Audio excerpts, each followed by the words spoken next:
Hello बच्चों, let's read this question. The question says the packing fraction of a simple unit cell is. तो हमें यहाँ पे packing fraction बताना है कि सिंपल यूनिट सेल का क्या होता है. तो पहले हम अपना की कॉन्सेप्ट देखते हैं. हमारा की कॉन्सेप्ट क्या होगा, इसमें हमें निकालना है पैकिंग फ्रैक्शन. पैकिंग फ्रैक्शन होता क्या है? पैकिंग फ्रैक्शन होता है volume occupied by lattice points, volume occupied by lattice points divided by total volume of unit cell. Total volume of unit cell into 100. मतलब जो फ्रैक्शन हमारे लेटिस पॉइंट्स की volume ने ऑक्यूपाई कर रखा है किसी यूनिट सेल में, हमें वो निकालना है. तो ये कैसे हो जाएगा?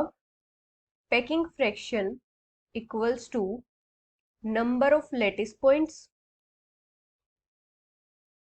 क्योंकि वॉल्यूम कैसे निकलेगी, सारे लेटिस पॉइंट्स तो हमारे सेम होंगे, तो हमें निकालनी होगी total volume number of lattice points into volume occupied by one lattice point.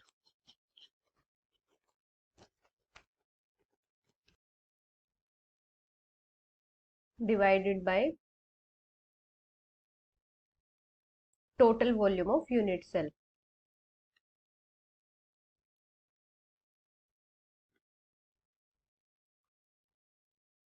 Into 100.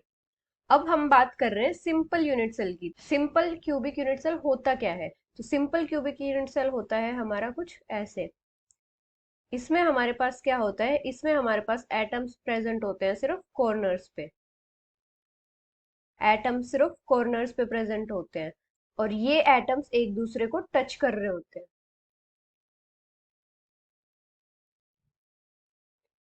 तो जो इन दो एटम्स के बीच का डिस्टेंस होता है वो हमारी एज लेंथ हो जाएगी. मतलब ए, किसी भी क्यूब की एज लेंथ को हम ए कंसिडर करते हैं, ए इक्वल टू, और जो इनका डिस्टेंस होगा वो हमारा 2r के भी इक्वल होगा क्योंकि एक दूसरे को टच कर रहे हैं.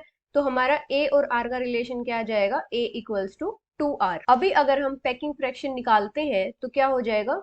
z हो जाएगा हमारा total number of lattice points into 4/3 pi are cube. 4/3 pi are cube क्या है? जो हमारे एटम्स होते हैं वो एक टाइप का स्फीयर ही होते हैं और स्फीयर की वॉल्यूम कितनी होती है? 4/3 pi are cube divided by A cube. मतलब किसी यूनिट सेल की वॉल्यूम हमारी कितनी होती है? ए क्यूब इंटू 100. अब सिंपल क्यूबिक यूनिट सेल के लिए z की वैल्यू कितनी होती है? 1.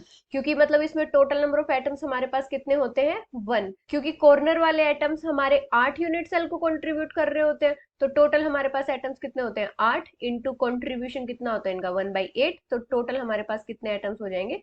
1. तो z की वैल्यू हो जाती है हमारी 1. तो 1 into 4 pi are cube divided by 3 into, अभी a का हमने रिलेशन निकाला था that a equals to 2r. तो हम यहाँ पे 2r पुट करेंगे होल क्यूब इंटू 100. अब हमारा क्या आ जाएगा? 4 इंटू पाई को हम कन्वर्ट कर लेंगे वैल्यू में, 3.14 r cube divided by 3 into 2 का क्यूब कितना हो जाएगा? 8 इंटू आर क्यूब इंटू 100. अब आर क्यूब से आर क्यूब कैंसिल हो जाएगा और इसको सोल्व करने के बाद हमारी क्या वैल्यू आ जाएगी? 52.3%. So the final answer is 52.3%. Hope you understood it well. Best of luck.